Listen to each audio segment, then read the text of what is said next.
성부와 성자와 성령의 이름으로 아멘.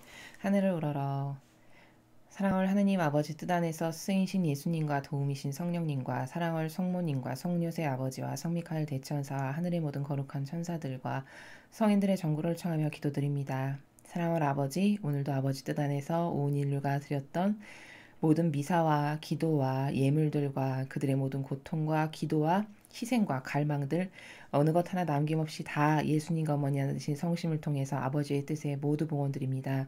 아버지 너그러이 받아주시어 그 모든 갈망과 고통과 희생과 기도들과 노력들이 이 대한민국을 악에서 구원하시고 건져주시는 아버지께서 살리고 싶으신 마음이 드실 수 있는 희생의 모든 예물들로 너그러이 받아주시옵소서.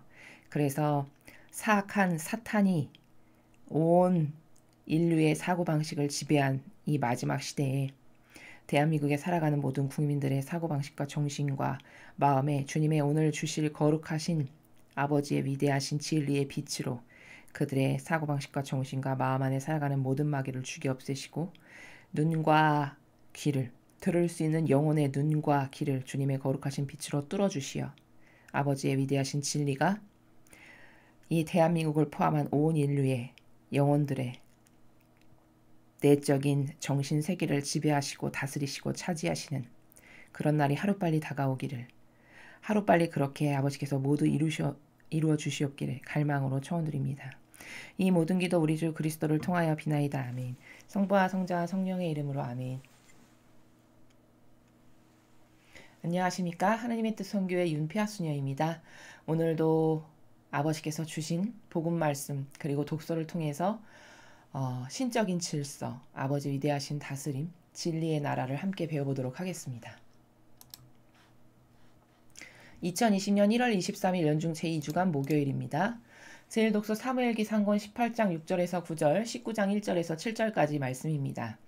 그 무렵 다윗이 필리스티아 사람을 쳐 죽이고 군대와 함께 돌아오자 이스라엘 모든 성읍에서 여인들이 나와 손복을 치고 환성을 올리며 악기에 맞추어 노래하고 춤추면서 사울 임금을 맞았다. 여인들은 흥겹게 노래를 주고받았다. 사울은 수천을 치시고 다윗은 수만을 치셨다네. 사울은 이 말에 몹시 화가 나고 속이 상하여 이렇게 말하였다. 다윗에게는 수만 명을 돌리고 나에게는 수천 명을 돌리니 이제 왕권 말고는 더 돌아갈 것이 없겠구나. 그날부터 사울은 다윗을 시기하게 되었다. 사울이 아들 요나탄과 모든 신하에게 다윗을 죽이겠다는 이야기를 하였다. 그러나 사울의 아들 요나탄은 다윗을 무척 좋아하였기 때문에 이를 다윗에게 알려주었다. 나의 아버지 사울께서 자네를 죽이려고 하시니 내일 아침에 조심하게 피신처에 머무르면서 몸을 숨겨야 하네. 그럼 나는 자네가 숨어있는 들판으로 나가 아버지 곁에 서서 자네에 관하여 이야기를 나누겠네. 그러다가 무슨 낌새라도 보이면 자네에게 알려주지. 요나탄은 아버지 사울에게 다윗을 좋게 이야기하면서 이렇게 말하였다. 임금님의 신하 다윗에게 죄를 지어선 안 됩니다. 다윗은 임금님께 죄를 지은 적이 없고 그가 한 일은 임금님께 큰 도움이 되었습니다.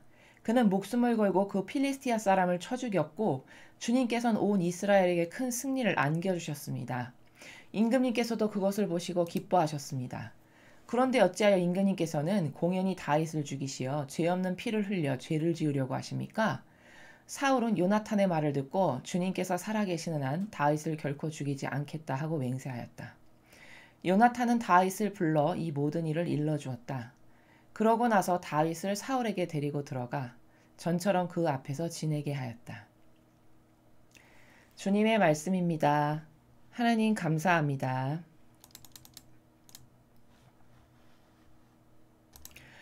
네, 오늘도 우리는 사무엘기 상권 지금 18장에 해당하는 내용을 함께 읽어보셨습니다. 우리가 요즘 계속해서 사무엘기 상권에 대해서 여러분 함께 학습을 하고 계신데요. 사무엘기를 통해서는 정말 배워야 될 관점들이 굉장히 많습니다. 특히 한 나라요, 한 종교, 그리고 한 공동체, 한 가정의 리더요, 지도자요, 대표다. 라면 특히 어떤 인격을, 어떤 근성과 어떤 속성을 갖추어야 하는가, 또 국민들과 그 수하에 속한 사람들은 과연 누구를 지도자로, 대표요, 리더로 뽑아야 하는가에 대해서 우리가 많은 것들을 지금 배우고 있습니다. 자, 오늘 사울의 인격을 한번 보세요. 그리고 그 아들인 요나탄의 인격을 한번 보십시오. 자, 여러분, 사람은요, 굉장히 영의 지배를 잘 받는 그런 나약하고 유약하게 이를 데 없는 존재라는 것을 꼭 반드시 아셔야 됩니다. 지금 사울이 이런 처신과 왕에 걸맞지 않는 이런 밴댕이 소갈딱지 같은 이런 사고 방식과 정신 세계를 갖출 수밖에 없는 것은 이 사울에게 이미 악이 엄습해서 악에게 지배를 받아서 이런 것밖에는 할 수가 없는 상황이 되는 거거든요. 자, 상대적으로 요나탄을 보면 사울의 아들인 요나탄은 구구절절히 맞는 말을 하죠. 오히려 왕인 아버지보다도 인격이 더 훌륭해요. 그래서 아버지를 설득하죠. 근데 설득하는 요나탄의 말이 논리적이고 그 인격과 그 사실적인 면에 있어서 다 맞는 말만 합니다. 자, 그럼 이 요나탄과 사울의 차이는 어디 있는가? 이 사울이 이미 악에게 지배받아서 그의 영이 악이 시키는 대로 말하고 쥐떠들고 있는 수준이다라는 겁니다. 자, 그럼 왜 그런가? 사울이라는 사람은 인간적인 속성에만 지배를 받고 살았던 사람이에요. 이 사람이 하느님께 의탁하고 자기의 내적이고 외적인 모든 것을 하느님이 나의 철저한 주관자시고 나를 왕으로 만드신 분이시고 나는 그저 그분의 단순한 그릇으로서 종이다. 이런 사고방식과 믿음과 정신의 세계에서 살질 않고 인간적인 자기 기준과 자기 사사로운 감정, 자기가 옳다라고 생각하는 그런 어떤 자신의 뜻, 그 경향, 이런 것에 더 크게 지배를 받았기 때문에 이렇게 악의 마귀의 밥이 된 거거든요. 그래서 이렇게 왕의 그릇에 걸맞지 않는 굉장히 비열하고 졸렬한 사고방식과 처신밖에는 나올 수 없는 게 왜 그런가?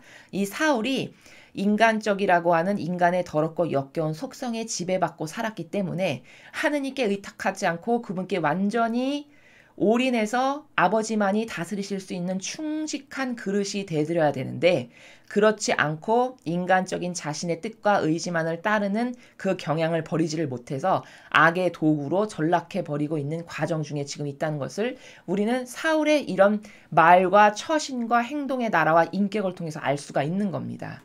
근데 지금 이 상황이 어떤 거냐면 필리스티아 사람을 쳐 죽이고 군대와 함께 돌아오는 게 어떤 상황이냐면 다윗이 그 골리앗을 때려 부시고 죽여가지고 목을 쳐서 목을 다 들어가지고 온 전군의 사기가 충천했어요. 그리고선 그렇게 거대한 승리를 사울에게 안겨준 거잖아요.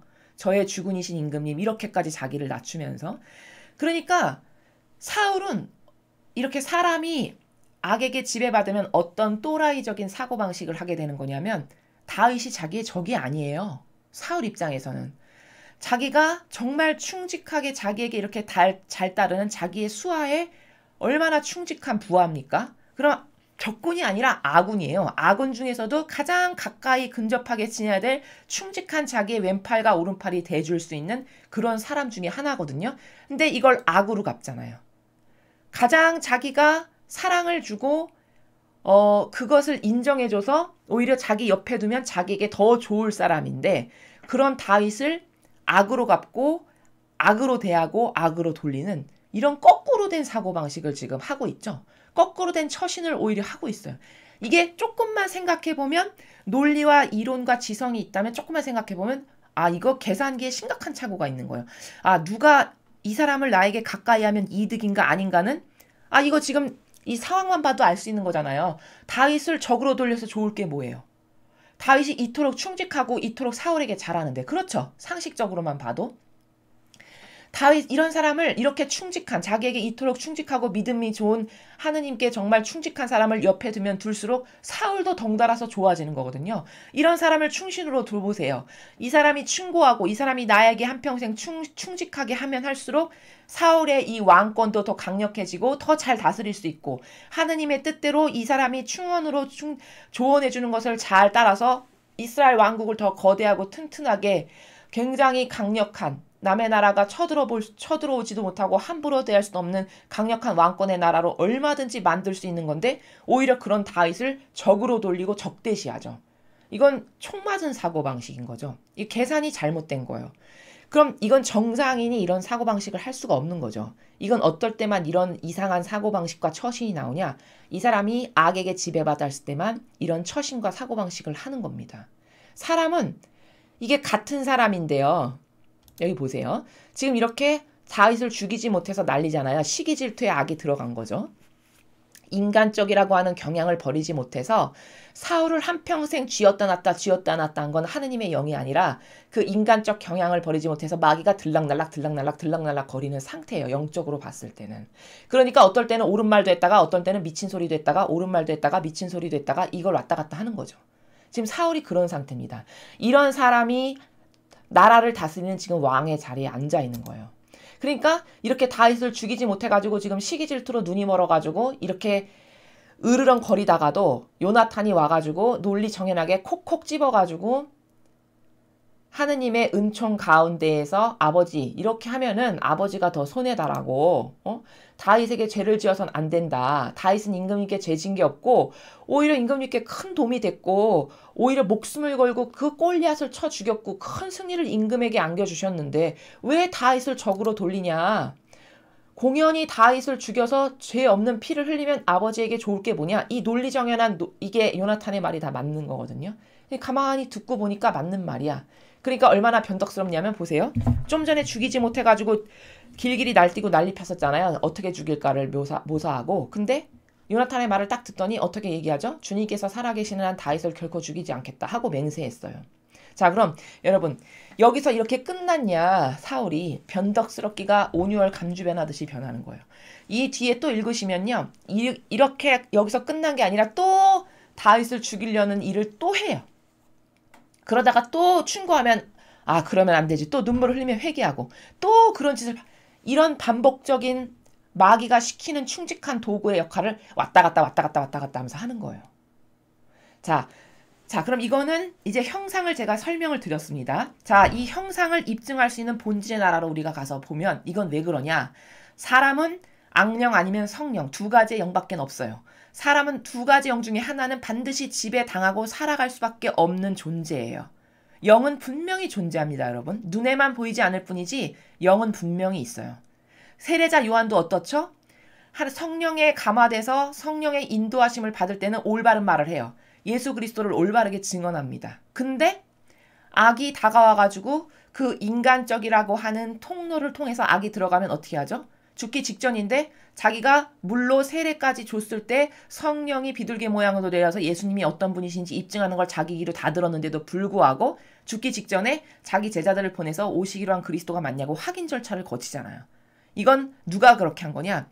그 사람이 했다기보다는 그 영혼 안에 살아가는 마귀가 시키는 대로 그냥 충직하게 따라가는 도구로 전락한 거예요. 세례자 요한이. 이렇게 인간은요. 영에 의해서 지배를 받을 수밖에 없는 한계적이고 나약한 존재라는 걸 반드시 명심하셔야 됩니다. 그러니까 우리가 조심해야 될 건 뭐냐면 내가 항상 하느님께서 이끄시는 성령의 다스림을 받는 영혼이 되게끔 늘 깨어 있어야 되는 거예요. 그러려면 어떻게 해야 되냐? 항상 예수님과 성모님께 내 존재를 의탁하고 맡겨드리고 저를 받아주세요. 저를 꼭 하나님의 진리로 늘 인도해 주셔서 제 생각과 마음과 말 앞에 늘 예수님과 어머니께서 앞서가 주세요. 이거를 잠꼬대처럼 되뇌일 만큼 늘 자신의 영혼을 예수님과 어머니 하나 되신 성심에 의탁하고 맡겨드리고 봉헌드리는 이것을 충직하게 하면 지켜지고 보호가 돼요. 왜냐? 아버지께서는 성모님의 성심이 이 마지막 시대의 유일한 악으로부터 보호될 수 있는 신앙의 피신처라고 말씀하셨어요. 선언하셨어요. 공포하셨어요. 그렇기 때문에 성모님의 성심에 봉헌되면 반드시 지켜집니다. 예수님과 성모님이 하나 되신 성심 안에 자신의 영혼을 매일같이 봉헌한다. 이러면 지켜져요. 그러나 매일같이 인간적인 자신의 경향이나 사사로운 감정, 자애심, 이기심, 내 욕구, 내 취미, 기호, 경향 그리고 내가 옳다라고 생각하는 나의 선 이런 것을 따르는 것을 버리지 않는다. 이런 속성을 버리지 않는다면 한평생 사울처럼 왔다 갔다 하다가 마귀밥 돼서 죽는 이런 꼴밖에는 안 되는 게 우리 인간이라는 사실을 객관성을 갖고 깨달아야 된다는 거죠. 그래서 여기 이 사울의 처신을 보면 참으로 왕에게 걸맞지 않은 저렇게 온유월 감주맛 변하듯이 이랬다 저랬다를 계속 반복하고 그리고 참 겁쟁이인데다가 그리고 사사로운 감정과 남자가 시기 질투까지 있어요. 그리고 관점이 거국적이지 못해요. 요나단보다도 거국적이질 못해.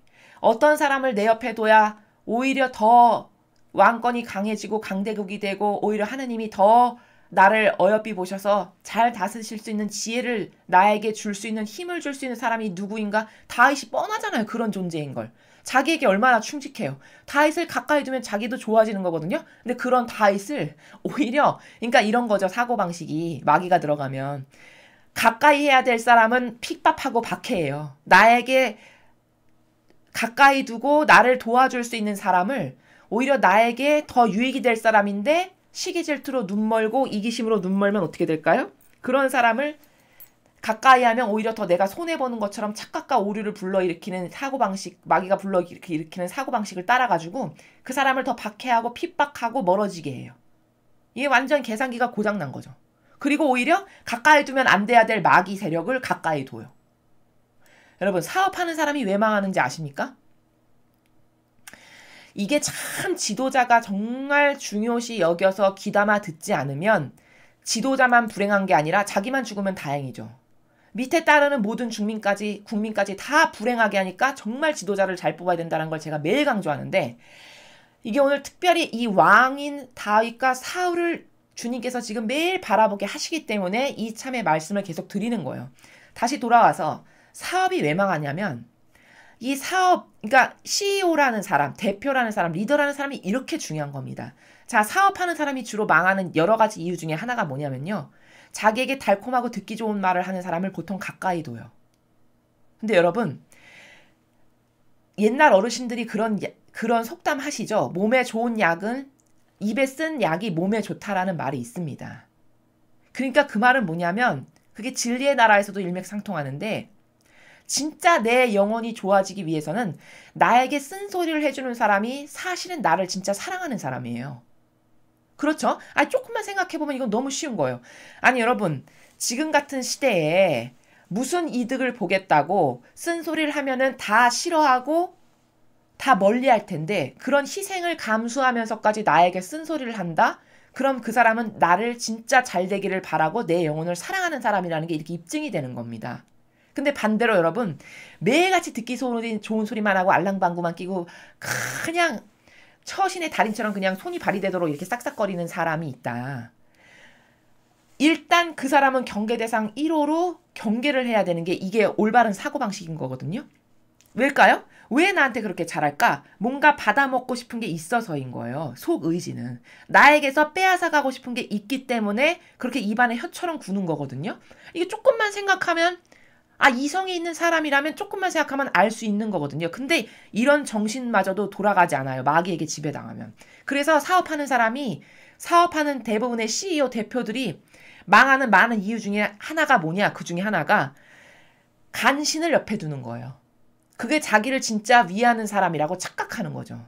근데 여러분 정말 명심하고 조심해야 될 게 입안에 혀처럼 굴고 좋은 말만 하는 사람은 대부분 다 마귀입니다. 자, 이건 어떤 원리냐면 친절 있죠. 친절. 그러니까 겉의 표양과 보이는 것으로 친절하게 다가오는 것은 거의 대부분이 마귀예요. 그러나 뭔가 사실적이고 객관적으로 정말 저것은 내 영혼에게 나에게 정말 유익이 되는 쓴소리를 하는 사람이다. 그건 정말 나에게 필요한 사람이라는 거예요. 근데 이걸 거꾸로 생각하고 산다는 거죠.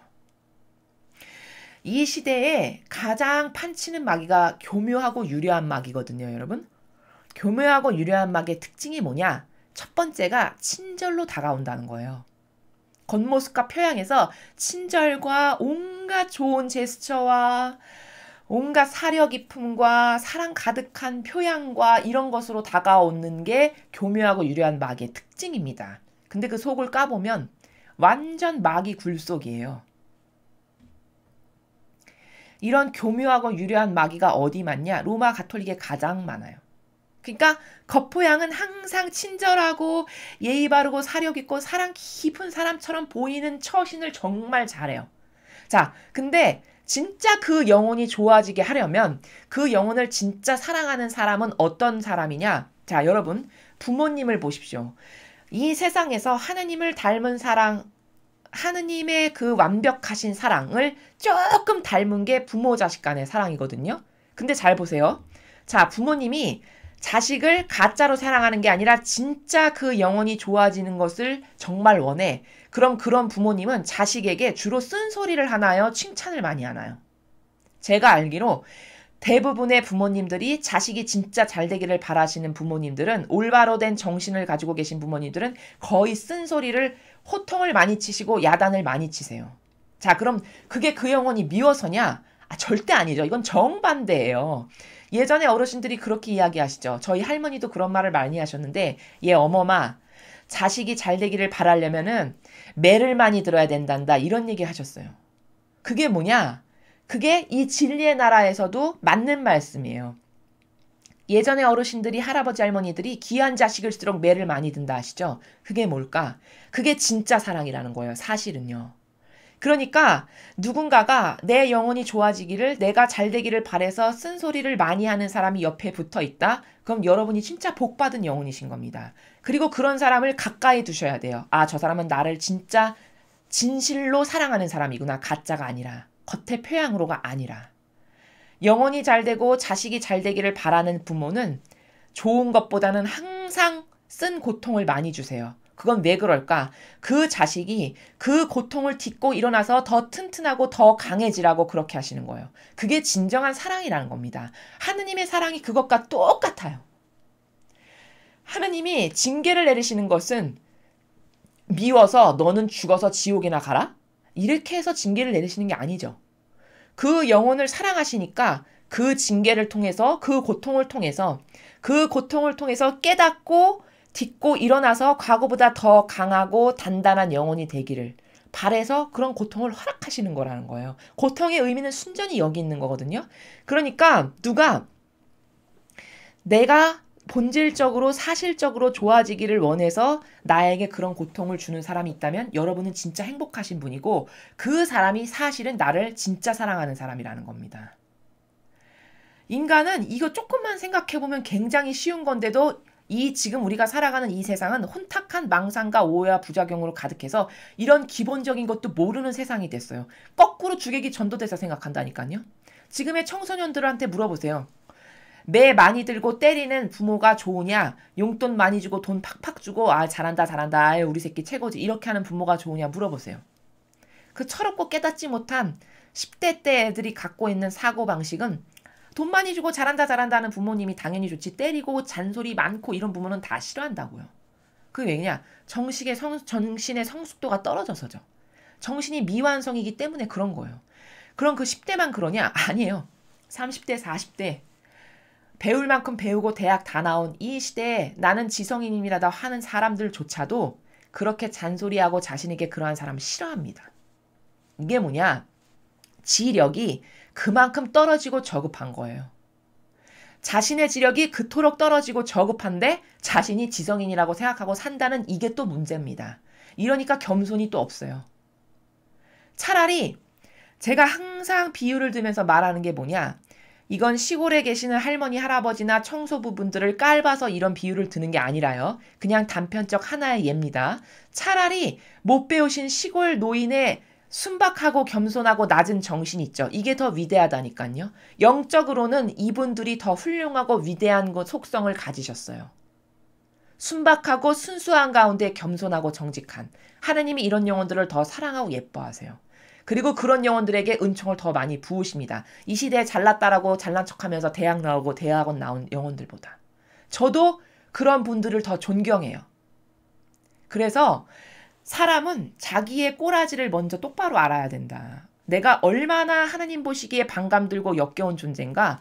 내 사고방식은 완전 뒤틀렸다니까요. 이렇게 사울과 같은 사고방식을 나는 하고 살지 않나. 오히려 나에게 이렇게 잘하고 나에게 충직하려고 노력하고 목숨을 걸고 희생을 했잖아요. 다윗은요. 자기가 안 싸워도 되는데 굳이 자기가 나와서 자기 목숨을 걸고 희생하면서 이 이스라엘이 좋아지게 하기 위해서, 백성들이 좋아지게 해서 자신의 주군인 사울에게 충직하게 하기 위해서 자신을 희생으로 나가서 골리앗하고 싸운 거잖아요. 그럼 입증이 된 거죠. 자기를 희생했으니까. 입증이 된 거예요. 이 사람이 맺은 열매는 진실되다는 게. 근데 그것도 볼 수 있는 눈이 없어. 왕이라는 사람이. 이러니까 어떻게 될까요? 이러니까 멸망의 나락으로 점점 새가 기울 수밖에 없는 겁니다. 그럼 사울은 왜 이랬나? 다윗은 왜 이랬고 사울은 왜 이랬나? 자, 사울이 가진 이렇게 얄팍하고 근시안적이고 자애심과 이기심밖에 없고 사사로운 감정만을 따르고 그리고 게다가 비겁하기까지 해. 용맹함도 없고. 이게 누구냐? 지금 우리나라 이 시대의 대통령이고 이 시대의 총리며 국회의원이라고 하는 사람들이 다 이런 정신이에요. 그렇지 않습니까? 여러분, 이렇게 난국 시대에 자신을 희생해서 나는 이 한 목숨 죽어도 좋다. 아, 난 근데 정의를 한번 세워봐야 되겠어. 이런 사람이 누구 있나요? 아, 그런 사람이 누가 있냐고요. 그런 사람이 10명만 있었어도 이 나라가 이렇게는 안 됐겠죠. 그런 사람이 없다는 걸 반증하는 거예요. 정의를 부르짖는다? 아, 겉으로는 부르짖을 수 있겠죠. 사실적 열매가 있어야 되는 겁니다. 사실적으로 의인으로서 맺은 열매가 있어야 되는 거예요. 그런 사람이 누가 있냐는 거죠. 다 비겁한 타협자들 아닙니까? 그래서 이런 사울과 같은 속성, 특히 관료라고 하는 거 있죠, 여러분. 관료주의라고 있습니다. 관료주의. 관료주의가 오늘 이 사울이 가지고 있는 사고방식의 나라에서 살아가는 전형적인 예예요.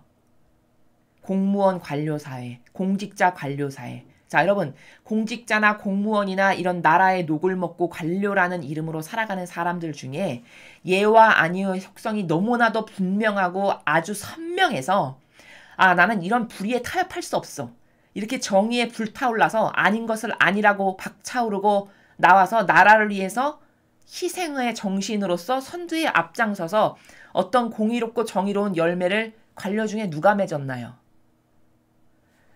이 관료주의라는 이 사회의 이 체제와 시스템 안에서 살아가는 대부분의 사람들이 이렇게 사울같이 밴댕이 소갈딱지와 같은 정신에다가 근시안적인 것에다가 자애심과 이기심밖에 없고 가운데 사이끼리 타다가 나에게 이익이 되면은 요렇게도 하고 요렇게도 하는 이 중도라고 하는 교묘한 이름 뒤에 숨어서 비겁자로 살고 그리고 이렇게 신의를 지킬 줄도 모르는 자신을 도운 다윗이라는 이런 어린 소년에게 신의도 지킬 줄 모르는 이렇게 졸렬하고 비겁한 인격을 갖춘 게 다 관료고 우리나라의 지금 대통령과 정치인인 거예요.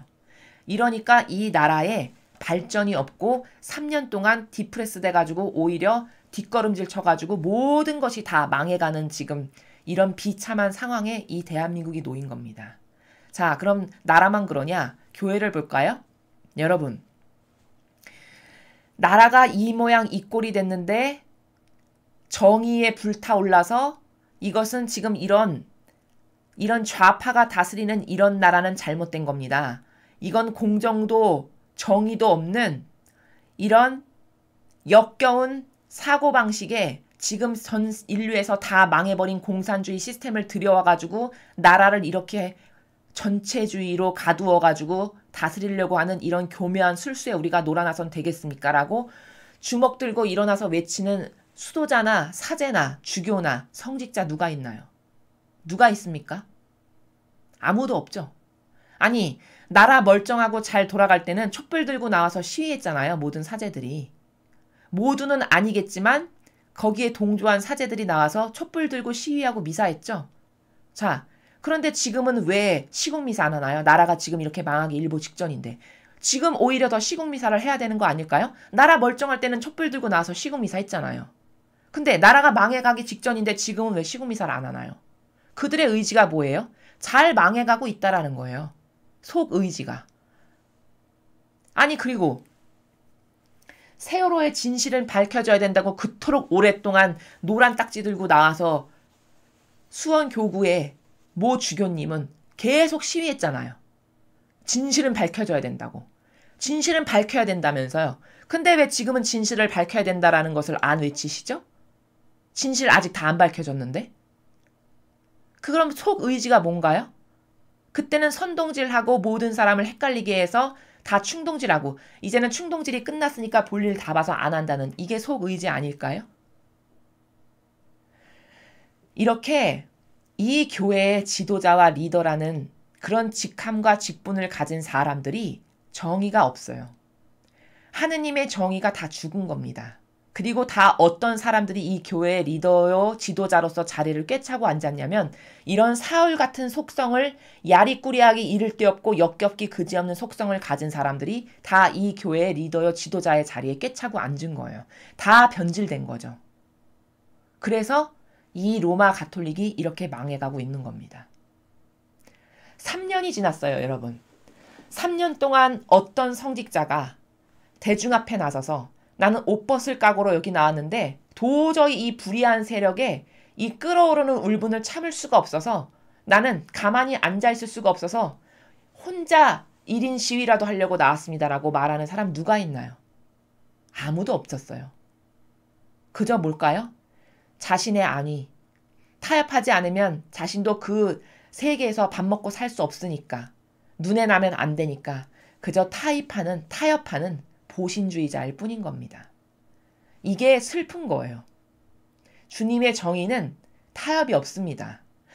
여러분, 진리는 절대주의예요. 절대성과 유일성이 진리의 속성입니다. 어떤 경우에도 타협해서 변질되거나 달라지지 않는 게 진리의 많은 속성 가운데 하나예요. 근데 다 타협했죠. 이건 진리를 따르는 사람들이 아닙니다. 나는 하느님의 일꾼이 아니고 이미 변질된 마귀 일꾼이라는 것을 스스로 그들이 입증하는 거예요. 그래서 우리는 이 사울이라는 속성을 가진 사람들이 이 나라와 교회의 지도자가 됐기 때문에 지금 우리나라가 이런 꼴인 거구나. 이것을 여러분이 아셔야 됩니다. 이제 국민들이 아셔야 돼요, 이걸. 그리고 이런 사람 뽑는 걸 두려워하면서 두 번 다시 이런 실수를 우리가 하지 말아야 돼요. 우리는 어떤 사람을 뽑아야 되냐? 오로지 예수님과 성모님과 같은 그런 사고방식과 정신세계의 근성을 가진 사람만을 지도자로 뽑아야 나라가 삽니다. 자, 예수님의 모범을 보세요. 예수님의 리더십. 어떠셨죠? 자신을 위해서는 아무것도 안 하셨어요. 입증된 거예요. 자신을 위해서는 눈꼽만큼도 자신을 돌보는 나라 자체가 없으셨어요. 자, 어디서 그런 것을 알 수 있냐? 어떤 사람이 지나가다가 선하신 스승님 이렇게 불렀어요. 그랬더니 예수님이 뭐라 하셨죠? 자신이 신인데도 불구하고 인간이라는 인성에 거죽을 쓰고 계시니까 그것의 부족함 때문에 뭐라고 얘기하셨어요? 너 왜 나한테 선하다 하느냐? 선하신 분은 오로지 아버지 한 분뿐이시다. 이토록 철저하게 자기를 배제하셨어요. 그리고 그분의 희생은 어떠셨나요? 백성과 하느님을 위해서 십자가에 못 박혀서 자신은 죄진 게 하나도 없는데도 불구하고 이 인류를 창조했다라는 그 책임의식 때문에 자원에서 그 십자가를 지셔서 모든 일을 위해서 배상과 보속을 완벽하게 하시고 그 십자가에서 돌아가시기를 영예로 여기시는 이런 위대한 정신이셨어요. 의인 중에서도 의인인 거죠. 자, 이런 사람이 리더가 돼야 돼요. 이런 사람이 지도자가 돼야 나라가 삽니다. 그리고 이렇지 않은 사람은 리더가 돼선 안 돼요. 왜냐? 전체를 망하게 할 테니까.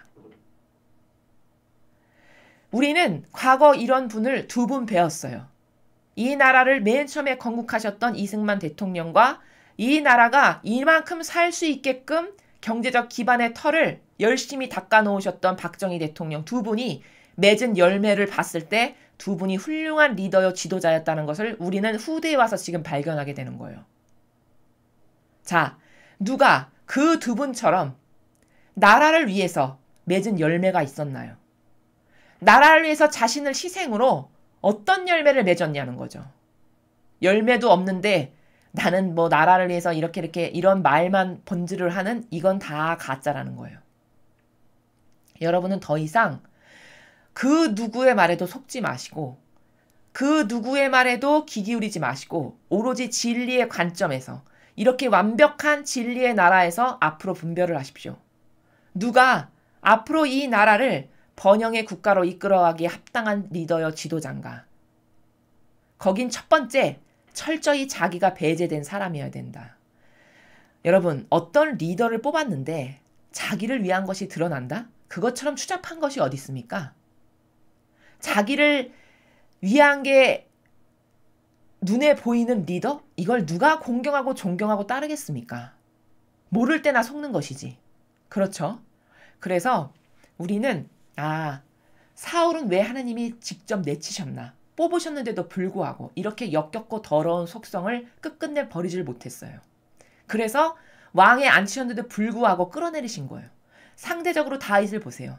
이제 앞으로 다윗에 대해서도 계속 나오겠지만 다윗이 사울과 비교했을 때 얼마나 훌륭한 속성과 근성을 가졌는지를 우리는 발견하고 우리 자신도 먼저 그런 사람이 되기를 갈망하고 내 자신부터 달라져야 하고 또 특히 리더를 뽑을 때 특히 대표자요 대통령이요 교회의 일꾼이라고 하는 리더를 뽑을 때는 누가 진짠가라는 레이더망을 여러분이 가동시키셔서 저건 가짜네. 가짜인 건 확실히 가짜다. 성경에 이러이러한 것을 근거했을 때 저 사람은 마귀다라는 것을 여러분이 이제 증언하시는 여러분들이 되셔야 됩니다. 자, 다음으로 복음을 살펴보겠습니다.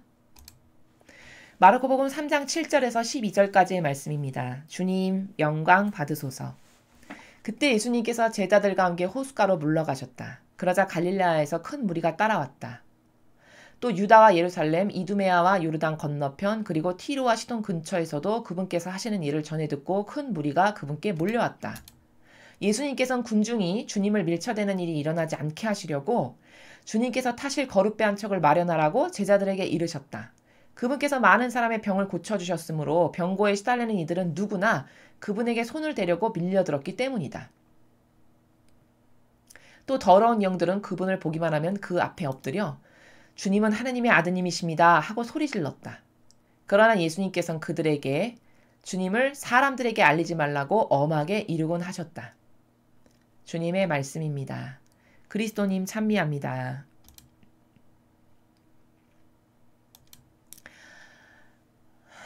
자, 오늘 우리가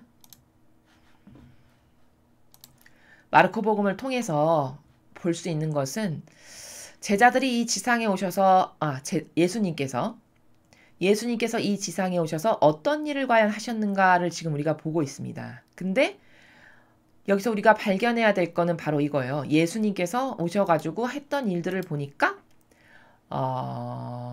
많은 사람의 병을 고쳐주셨고요.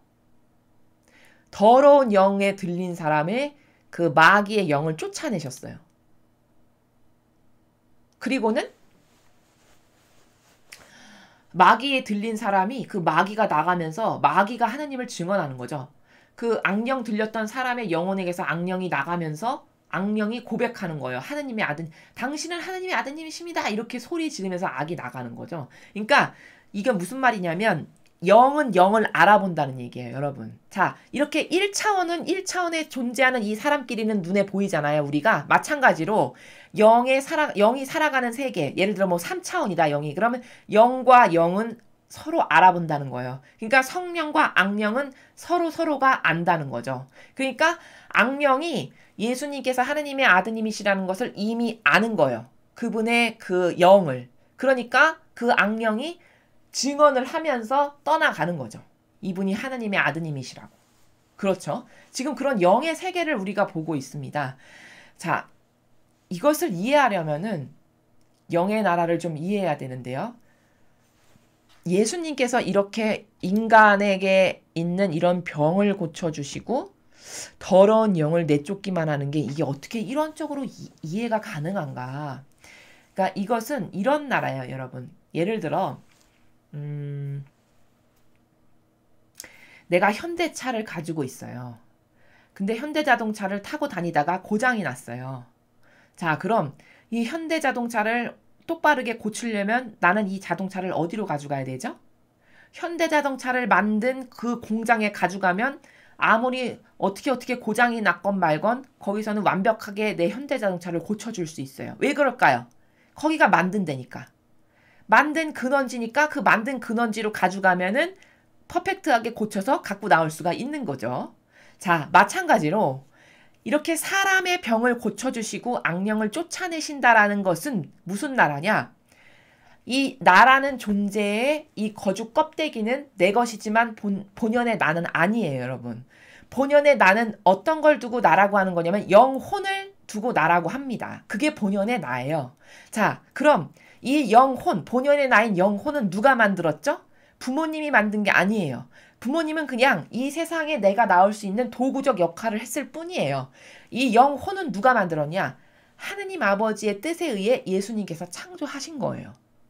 그럼 현대자동차를 고장났을 때 완벽하게 고치려면 현대자동차 공장에 가야 하듯이 나의 이 병들고 잘못되고 뒤틀린 영혼이 완벽하게 다시 고쳐져서 새롭게 세팅이 되려면, 즉 다시 영혼이 창조되려면 어디에 가야 되죠? 나를 만드신 예수 그리스도 앞에 가야 되는 거죠. 그러니까 예수님이 가서 손을 얹고 기도를 하시고 치유를 하시면 다 낫는 건 왜 그러냐? 비유를 들자면 예수님이 현대자동차 공장인 겁니다. 나는 현대의 자동차에서 만들어낸 자동차고. 이해가 되시죠? 이해가 쉬우시죠? 바로 그런 눈에는 보이지 않지만 그런 3차원적인 작용이 바로 이론적인 관점에서 제가 설명을 드리면 그 자동차가 고쳐지는 과정과도 같은 마치 그런 거라는 거예요. 그렇기 때문에 본연의 나를 찾으려면 오늘 이 예수님께서 하신 이런 모든 일들은 어떤 나라에서 이해가 우리가 가능하냐면 이론적으로 이해할 때에는 그런 현대자동차의 비유의 나라와 거의 비슷한 거로 이해할 수 있듯이 본연의 나를 찾으려면 나는 어디에 가야 희망이 있고 해답이 있냐? 예수 그리스도께로 가야만 희망이 있는 거예요. 즉 다시 말하면 예수 그리스도께로 가야 된다는 건 뭐냐? 예수님의 정신세계가 어떠했고 그분의 가르침이 뭐고 신적 질서라는 건 도대체 뭐며 진리가 뭔가 예수님의 정신과 가르침과 모범과 카리스마의 나라가 도대체 뭔가를 내가 알고 배우고 깨달아서 그것을 갈망해서 나의 인성을 자꾸 그분께 쏟아 부음으로써 그분의 신성이 나를 이제 다스리실 수 있도록 본연의 나를 찾고 발견하실 수 있도록 이런 과정을 되풀이하면 그럼 그때서야 본연의 나를 이제 비로소 찾을 수가 있는 거예요. 변질되기 이전, 지금 나는 완전히 이 세상과 그리고 원죄로 인해서 변질되고 뒤틀린 상태인 거거든요. 본연의 나라는 영혼이 있었단 말이죠. 이렇게 잘못되기 이전에 뒤틀린 이런 역겨운 사고방식과 이상한 속성을 가지고 있는 이게 원래 내가 아니에요. 이것이 이렇게 변질되기 이전에 본연에 창조하셨던 그 목적의 원래 영혼의 내가 있어요. 그럼 사람은 본연의 자신을 찾는다는 건 그렇게 원래 내 영혼을 찾는다는 거거든요. 어디 가야만 찾을 수 있냐? 오늘 이렇게 사람의 병을 고쳐주시고 악령을 쫓아내시는 이런 근원이신 예수 그리스도께로 내가 가야, 즉 내가 그분의 가르침과 정신세계에 용해되어야만 본연의 나를 찾을 수가 있다는 겁니다. 그래서 우리가 진리를 배우는 거고 진리를 통해서 잘못된 거를 계속 닦아내고 뽑아내고 고치기를 갈망하고 기도를 드리고 열망하고 예수님의 정신세계에 용해되기를 원하고 이렇게 하는 과정을 반복하면 그때 비로소 본연의 내 영혼이 과연 어떠했는가, 변질되기 이전에 아버지께서 창조하셨던 나란 존재는 이런 거구나 하는 것을 내가 발견하고 깨달아서 새로운 나로 새롭게 거듭나서 재창조가 돼야 그때 비로소 이제 그 진짜 내가 되는 겁니다. 우리는 그 과정을 이 지상생활에서 지금 반복하고 있는 거고 이 지상생활에서 죽기 전에 그 과정을 반복해서 완성했다. 그런 그것보다 더한 복은 없는 거죠. 그것보다 더한 축복은 없는 거예요. 여러분, 세상 그 어떤 것도 본연의 자신을 찾는 것보다 더 중요한 것이 있나요? 아니, 돈이 아무리 많으면 뭐하며 아무리 명예와 온갖 존귀와 영광을 다 받으면 뭐합니까? 그건 다 한시적인 거잖아요. 다 없어져 버릴 것들이에요. 천상에 가져가지도 못해요. 내 영혼에 아무런 유익도 안 돼요. 기껏 해봤자 8, 90, 100년 살아갈 게 인생의 그 짧은 인간의 그 한평생 인생이 다예요. 근데 제가 말씀드렸죠. 이 한시적인 목숨이 원래 내가 아니라 본연의 나는 이 영혼입니다. 그럼 이 영혼이 살아갈 나라가 도대체 어디냐? 그것은 천상 아니면 지옥이에요. 그럼 나는 죽고 나서 영원히 살 수밖에 없는 곳이 반드시 존재하는데 난 도대체 어디 갈 건가? 궁금해 하셔야 되는 게 정상이죠? 사고방식의 계산기가 고장나서 그렇지 정상적인 사고방식이라면 어디가 더 중요해요? 더 오래 살 곳. 더 영원히 살아서 다시는 빼도 박도 못할 곳이 영원히 살아가는 것이잖아요. 그럼 그게 더 중요한 거지. 그럼 그거 어떤 데서 나는 도대체 살 건가 지금부터 준비를 해야 되겠네. 아니, 아기가 태어날 것 그 아기가 태어나서 한시적으로 여기서 살 것도 부모가 되면 준비하잖아요. 그럼 영원히 살 곳에 대한 준비를 당연히 해야 되는 거 아닌가요? 그것에 대한 준비가 없고 막연한 거예요. 그냥 막연한 오감과 육만을 따르다가 허무하게 살다 죽는 게 우리 인생의 다예요. 이건 너무나도 큰 손실인 거죠. 그쵸? 내가 누군지도 모르고 발견도 못하고 영혼이란 존재는 있는지도 모르고 허무하게 살다가 죽으면 어디 갈지도 모르고 잘 알지도 못해. 심지어 내가 떠나온 곳이 어떤 곳인지 궁금하지도 않아. 이게 완전히 잘못된 것입니다. 이게 영혼이 병들어가지고 악에 짓눌려 살아가지고 진짜 중요한 게 뭔지를 모르는 거예요. 혼탁한 망상 가운데. 그래서 예수님이 근원이시구나. 우리가 떠나온 그 나라의 근원의 모든 비밀과 모든 은총과 모든 근원을 다 가지고 계신 분이 예수 그리스도이시다. 그럼 나는 그분 안에 완전히 용해되고 녹아들어야 되겠네. 그분의 속성을 내가 가지기를 갈망해야 되겠네. 내가 이분과 다른 것이 무엇인가를 알고 자꾸 버리고 새로워져야 되겠네. 그럴 때만이 나에게 희망이 있구나. 그래서 본연의 나를 어서 빨리 찾아야지. 본연의 나를 하루라도 한시라도 더 빨리 찾아가지고 여기서 많은 열매를 맺는다? 하느님이 좋아지시고 이웃이 좋아지는? 그럼 그 열매가 그때서야 이제 천상의 내가 갈 나라에 내 집에 차곡차곡 쌓이는 온갖 수많은 진귀한 보화와 보물들이 되는 겁니다. 여러분이 이제 이 지상에서 아버지의 뜻에 반영하는 그 열매들이. 그러니 여러분 한 시간이 얼마나 아깝나요? 여기서 수많은 열매를 예수님과 어머니와 뭐든지 함께함으로써 아주 작은 집안일에서부터 큰일에 이르기까지 다 열매 맺을 수 있는 거거든요. 열매 맺는다는 건 아주 간단하게 설명드리면 이런 거예요, 여러분. 집안일 하나를 할 때도 아버지, 제가 지금 빗자루로 방을 쓸고 있는데 제가 방을 쓰는 이 순간부터 이 청소를 다 마치는 그 순간까지 아버지 뜻 안에서 예수님과 어머니 제 영혼과 이거를 함께 해주세요. 그래서 저 혼자 하지 않고 저는 예수님과 어머니와 함께 지금부터 집안 청소를 합니다. 이렇게 기도하시고 시작하시잖아요. 그럼 이건 영적으로 사실적으로 어떻게 되는 거냐면 진짜 집안일이 끝날 때까지 예수님과 어머니께서 여러분의 영과 함께 해주시는 거예요. 여러분이 느끼지 못하고 보지만 못하실 뿐이에요. 차원의 세계가 달라서. 자, 그럼 이것이 예수님과 성모님과 함께한 여러분이 맺은 열매예요. 그럼 이런 열매들이 여러분이 천상의 나라에 만약에 죽어서 가게 될 내 집이 있다. 그럼 그 집에 이제 이런 열매들이 각기 다양한 종류와 아름다운 보석으로 다 나의 집에 치장될 그런 진귀한 보석들이라는 거죠. 이렇게 이 지상에서 신적 활동을 한다는 건 바로 이런 거거든요. 하루에도 이런 신적 활동을 무수히 많이 할 수 있어요. 또 이런 실적 활동도 있습니다. 길거리를 지나가는데 저건 분명히 잘못된 거야. 그리고 하느님이 보시면 진짜 마음 아파하실 일을 내가 목격했어. 그럼 어떻게 하시냐 그때. 아버지, 저 사람이 지금 저렇게 나쁜 짓을 하는데 저렇게 나쁜 짓 하는 저것을 제가 대신 예수님과 성모님이 고통받으신 것처럼 배상과 보석을 드릴게요. 아버지 뜻 안에서 예수님과 어머니와 함께 배상과 보석을 드립니다. 저렇게 잘못된 것으로 아버지 마음 아파하시지 마세요. 제가 지금 배상과 보석을 드리니까. 이것도 신적 활동이에요. 이것도 하나의 열매가 돼서 하늘나라에 내 집에 딱 걸리는 아름다운 보석이 되는 겁니다. 이렇게 신적 활동이라는 것은 할 수 있는 게 무궁무진하게 많아요. 주로 배상과 보석, 그리고 예수님과 어머니와 함께 활동하는 것, 내 뜻을 자꾸 죽여버리고 꺾어버리는 것, 이것도 다 신적 활동이에요. 내 의지를 안 따르려고 하는 이런 노력과 기도들, 이런 거 다 이 지상에서 얼마든지 할 수 있는 신적 활동의 다양한 예들입니다. 신앙생활이라는 것은 이렇게 예수님과 어머니와 함께 신적 활동을 하는 게 신앙생활이에요, 여러분. 그럼 이런 신적 활동이 뭔지를 가르쳐줘야 하잖아요. 가르쳐주나요, 로마 가톨릭의 교회에서? 신적 활동이 뭔지도 처음 들어보셨죠? 신적 활동이 뭔지도 모를 거예요, 아마.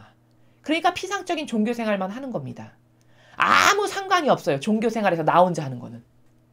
아무런 열매를 맺어서 천상의 나라에 갖다 놓을 수가 없어요. 왜냐? 예수님과 성모님과 함께 한 것만이 천상의 나라에 가기에 합당해요. 인간의 이 역겨운 뜻이 혼자 맨날 열심히 한다 한들 이게 하느님과 무슨 상관이 있어요? 아무 상관이 없죠. 아무리 선하고 착한 일을 해도요, 여러분. 선행을 아무리 많이 해도 여러분이 진짜 억울해하실 수밖에 없는 게 뭐냐면 이걸 예수님과 성모님을 불러서 그 두 분의 정신세계와 함께하지 않잖아요. 그럼 이건 신적 활동이 아니고요. 무정란이에요. 무정란. 여러분 달걀이 노른자가 없이 그냥 흰자만 있으면 무정란이죠. 무정란과 똑같은 겁니다. 인간의 뜻이 혼자 하면. 그럼 이것은 천상의 나라에 갖다 놓을 수가 없어요. 역겨운 인간의 뜻으로 혼자 한 거고 예수님과 성모님이 개입하시지 못하였기 때문에 합당치가 않아요. 천상의 나라에 걸기에. 그러니까 여러분은 한평생 성당을 다니셨지만 맨날 피상적이고 형상적인 종교생활만을 여태까지 하신 거예요. 그러나 신앙생활은 그게 아닙니다, 여러분. 신앙생활은 말 그대로 신과 함께 생활하는 거예요. 그럼 신과 함께 생활하는 거라는 건 뭐냐? 이렇게 매일의 일상생활에서 아주 작은 것부터 큰일에 이르기까지 늘 예수님과 성모님을 갈망하는 가운데 두 분이 나와 함께 모든 거를 해주셔가지고 나와 하느님의 뜻이 만나서 무정란이 아니라 유정란이 돼가지고 이제 이것이 예수님과 어머니가 함께 해주시면 하느님이 받으시기에 역겹지 않죠. 예수님과 어머니와 함께 했으니까. 그럼 나의 인성과 두 분의 신성이 만나가지고 열매를 맺은 거거든요. 그럼 인성과 신성이 결합돼서 열매를 맞은 거기 때문에 이제 이것은 하늘나라에 이렇게 내 집에 아름답게 장식할 수 있는 수많은 무한한 장식품들이 되는 겁니다. 이건 살아있을 때밖에는 할 수가 없어요. 이 지상에서밖에는. 죽고 난다면 할 수가 없잖아요. 이미 끝났는데. 그러니까 매일매일의 삶이 굉장히 소중하고 굉장히 즐겁고 행복하게 이렇게 신적 활동을 하면서 살 수 있는 건데 아무도 이걸 가르쳐주지 않으니까 신적 활동이 뭔지 사실적인 신앙생활을 해야 이 신앙생활이 기쁜 건데 사실적인 신앙생활을 할 수가 없네. 배울 수가 없고 가르쳐주는 사람이 없어서. 이러니까 한평생 건조하고 무미건조한 종교생활밖에는 안 되는 거예요, 여러분. 제가 수도회에 입회하기 전에 저는 모태신앙이어가지고 저희 부모님 두 분이 양가 부모님이 다 천주교 신자분이셨거든요. 근데 제가 진짜 진실되게 고백하건대 전 이 로마 가톨릭에서 신앙생활이 아니지. 종교생활을 할 때 한 번도 마음이 뜨거워서 성령 체험을 했거나 뭔가 열정적으로 하느님을 위해서 이거 좀 해봐야 되겠다 이런 감흥이나 느낌을 받은 적이 단 한 번도 없습니다. 항상 뜨뜻미지근했고요. 항상 재미가 없고 성당에 가면 늘 지루하고 고리타분하고 도대체 성당은 왜 오나? 고해성사 보기 싫어가지고 그냥 어쩔 수 없이 주일미사에 가는 그런 사람이었어요, 제가. 이게 제 사실적인 체험을 고백드리는 거예요. 그게 왜 그런가? 그 왜 그럴까요, 여러분? 그게 이 로마 가톨릭이 영혼을 그렇게 죽이는 거예요. 피상적인 종교생활로. 근데 여러분, 지금 제가 오늘 말씀드린 신적 활동을 지금 이 순간부터 한번 해보십시오. 살아있는 하느님을 만나시게 될 거고요. 수많은 체험이 가능하시게 될 겁니다. 여러분의 그릇의 크기만큼. 여러분이 반향하는 순도만큼 분명히 예수님과 성모님이 만나주세요.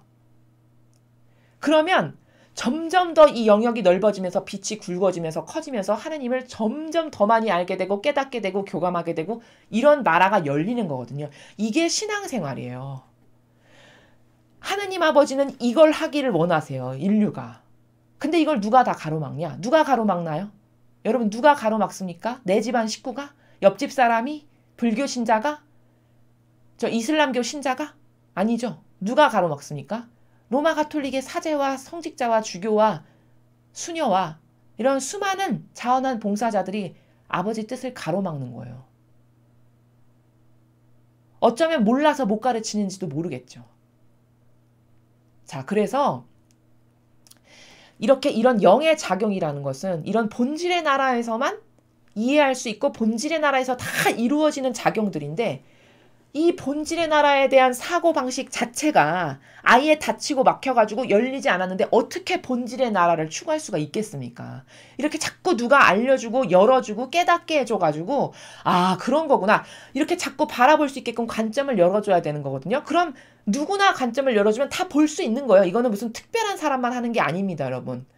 아 이런 나라가 있었어? 차원의 세계가 자꾸 열리는 거죠. 새로운 차원의 세계가. 나는 맨날 1층만 있는 줄 알고 1층에서만 밖을 바라봤는데 이를테면 어느 날 3층에 가서 딱 바라보니까 여러분 한강도요. 맨날 1층에서 바라본 한강과 저 3층의 높이에 가서 바라보는 한강의 호수공원은 완전히 다릅니다. 여러분. 완전히 달라요. 그건 차원이 달라지면 그렇게 보이는 세계가 다른 거예요. 그런데 맨날 1층에서만 살라고 여기다가 뿌레기를 박아놨으니 이 영혼이 어떻게 성장하고 어떻게 차원이 다른 세계가 있는지를 알지 못하는데 어떻게 거듭 태어날 수가 있겠습니까? 그래서 인간은 계속적으로 자아를 버리고 계속 신적인 것을 깨닫고 또 발견해서 내 거로 만들고 내 자아는 버리고 또 신적인 것을 깨달아서 이렇게 해서 차원을 달리해서 계속 끝도 없이 도전하는 이 맛으로 신앙생활을 하는 거거든요. 차원이 다른 세계를 끝없이 계속 도전해서 하느님 아버지를 만나고 깨치고 또 깨닫고 이런 세계가 있었구나. 이게 신앙생활의 본질이에요. 이것을 사람들이 모르는 게 너무 안타까운 거죠. 이 뭐냐? 수많은 효용과 가치가 낭비되고 있는 거잖아요. 하나님은 그거를 하라고 교회 리더와 지도자를 뽑으신 거예요. 그거를 전하라고, 그거를 전달하고 가르치고 그런 샘물이 흐르게끔, 영적인 그런 샘물이 흐르게끔 그런 역할을 하라고 뽑아놨는데 오히려 그런 것을 가르치기보다는 다 가로막는 거죠. 인간적인 것으로. 더 눈이 완전히 소경이 돼서 더 다치게끔.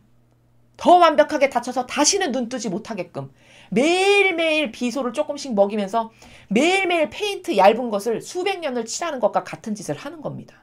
그러니 거기서 40년, 50년 신앙생활을 해보세요. 완전히 소경과 장님이 되겠죠, 여러분. 이것을 하느님 아버지께서 너무 가슴 아파하신다는 거예요. 아니, 여러분 생각해 보십시오. 부모가 10명의 자식이 있는데 10명의 자식에게 나눠주고 싶은 재산이 있잖아요. 내가 부모라면. 내 재산을 다 그들에게 나눠주고 공유하는 게 부모의 행복이고 기쁨이죠. 제대로 된 부모라면. 근데 이 10명의 자식이 다 소경이 되고 장님이 돼가지고 내가 부모인지를 몰라. 내가 어떤 존재인지를 모르고 나에게 다가오고 나에게 효성심을 보이고 나와 하나 돼야 내가 나눠줄 수 있는데 나와 하나 되기를 거부해. 끝끝내. 그리고 나와 하나 되는 것을 오히려 이상하게 생각하고 달아나. 그런 자녀에게 여러분이 재산을 나눠주실 수 있나요? 나에게 달아나는 자녀에게? 이게 지금 하느님 아버지의 입장이신 거예요. 그런 절절한 비극적인 마음을 아버지가 가지고 계시고선 매일 미국에서 그 마라나타 샘에서 직접 이제는 다른 누구도 통하시지 않고 직접 선견자에게 직접 말씀하시잖아요. 얼마나 안타까우시면. 이런 부모의 마음을 여러분이 다 부모시라면 얼마든지 이해하실 수 있을 거예요. 하느님 아버지의 마음이 진짜 찢어지시겠구나. 진짜 미워지시겠구나. 얼마나 속상하실까. 아니 100명의 자녀에게 골고루 다 나눠줄게. 나는 풍요의 주인이고 근원이로서 나는 부족한 게 없이 다 갖고 있는데 나눠줄 수가 없네. 나를 알아보지를 못하고 나를 거부하고 떠나가. 나에게 저주를 퍼붓고 욕을 하면서 떠나가. 이러면 여러분 그 부모의 마음이 얼마나 미워지겠습니까? 생각해 보십시오. 지금 이런 꼴인 거예요. 이 교회 성도들이 하느님 아버지께 이런 것을 해드리고 있는 꼴이에요. 선하고 좋은 마음으로 순진하고 선량한 마음으로 다가왔는데 그렇게 마귀 도구로 다 누가 전락시켰냐? 이 교회 리더와 지도자들, 사제들이 다 매일같이 그런 쓴 열매를 받아먹게 해가지고 그 쓴 열매를 받아먹은 모든 이가 이렇게 떼거지로 지금 죽어가고 있는 현상이 이 교회의 현상이라는 겁니다. 이게 진실이고 이게 사실적인 팩트예요. 그러나 아무도 이 말을 하지 않죠. 왜일까요? 거기에 속해서 그 제도와 전통 안에서 속해서 거기서 받아먹고 누릴 게 있고 거기서 살 수밖에 없는 환경이니까 거기서 아니오를 못하는 거예요. 왜냐? 그럼 자기도 내쳐질 거니까. 왜냐? 자기도 타협해서 살아가야 되니까. 정의가 죽었으니까. 그러니까 이게 안 되는 겁니다. 이래서 이렇게 영적인 세계라는 것은 본연의 나를 찾는 건데 본연의 나를 찾는다는 것은 나를 만드신 창조주에게로 내가 돌아가야 돼요. 그럼 누구냐? 예수님의 정신세계밖에 없어요. 거기가 근원지, 거기가 출발지예요. 떠나온 것이 바로 거기예요. 하느님의 뜻, 진리, 거기가 내가 떠나온 곳이에요. 그럼 나는 다시 본연의 나를 찾고 똑바로 돌아가려면 다시 거기로 회귀돼야 돼요. 그래서 내가 매일 진리를 배우고 똑바로 깨달아서 자꾸 하느님의 그 정신세계를 나의 것으로 만들어서 본래 잃어버린 나를 찾아야 된다는 거죠.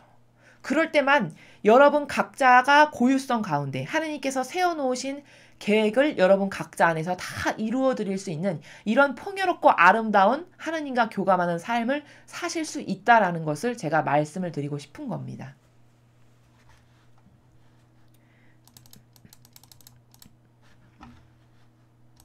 자, 그래서 오늘도 사무엘기 상건과 복음을 통해서 우리는 많은 것을 배웠죠. 리더의 자격에 대해서 참으로 지금 오랜 시간 동안 몇 날 며칠에 걸쳐서 말씀을 드리고 있습니다. 근데 정말 중요합니다, 여러분. 리더를 어떤 사람을 뽑느냐에 따라 흥망성쇠와 존폐가 걸려있기 때문이에요. 한 나라건 교회건 그게 가정공동체에 이르기까지 아버지가 리더잖아요. 가정공동체는. 그 아버지가 어떤 정신세계를 가지고 계시느냐에 따라 거기에 포함된 가족들의 정신 수준이나 사고의 질이나 생활의 질 같은 것도 다 달라질 수밖에 없어요. 그렇죠? 너무나도 당연한 이치예요. 그렇듯이 한 나라의 대통령을 누굴 뽑느냐, 어떤 정신세계를 갖춘 어떤 인격을 가진 사람을, 한 교회의 리더여 수장을 어떤 정신세계를 추구하는 사람을 뽑느냐에 따라 존폐가 걸린 겁니다. 지금 우리는 잘못된 리더를 뽑아놨기 때문에 나라와 교회가 망하는 쇠락의 길로 가고 있는 시대에 살아가고 있어요. 정말 가슴 아픈 현실이죠. 저의 할머니, 할아버지 세대, 저의 나이 드신 부모님의 세대가 그토록 열심히, 그토록 못 먹고 못 살아서 찢어지게 가난해서 밥 세 끼를 먹는 게 소원이었던 박정희 대통령의 시대를 딛고 일어나서 풍요의 시대로 이렇게 만들어놨는데 그 수십 년에 걸쳐서 풍요의 시대로 만든 것을 불과 3년 만에 지금 쓰레기로 만들어버리고 있는 지금 이 현실을 통탄하고 개탄에 맞이 않을 수 없는 거예요. 이건 다 어떤 잘못이냐? 이건 순전히 리더를 잘못 뽑은 잘못입니다. 우리에게는 그런 잘못이 있어요. 리더를 잘못 뽑았다는 잘못. 백성에게는 그 잘못이 있습니다. 그러니까 여러분이 진리를 철저하게 배우셔서 다시는 이런 실수를 반복해서는 안 돼요. 또한 리더가 되는 사람들이다라면 과연 나는 하느님께 저주받을 그런 인격을 갖춘 사람으로 이렇게 살다 죽을 건가? 양심의 손을 얹고 객관성을 갖고 생각해 보셔야 됩니다. 나는 하느님께 저주받아서 다시는 되돌릴 수 없는 사울의 멸망과 똑같은 멸망을 가기를 나는 원하는가? 그렇지 않으면 당장 바꿔야 돼요.